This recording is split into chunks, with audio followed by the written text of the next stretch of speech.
Flat Bench Dumbbell Press. Sit on the bench holding dumbbells on your thighs. As you lie back, use your legs to help push the dumbbells up to chest level. The first step is setting up and getting the dumbbells into position.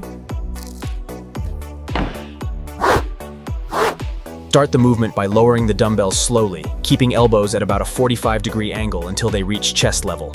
Press the dumbbells upward. All right, flat bench dumbbell press. Remember, elbows at 45 degrees. Don't let those dumbbells drop below your chest. Plant your down.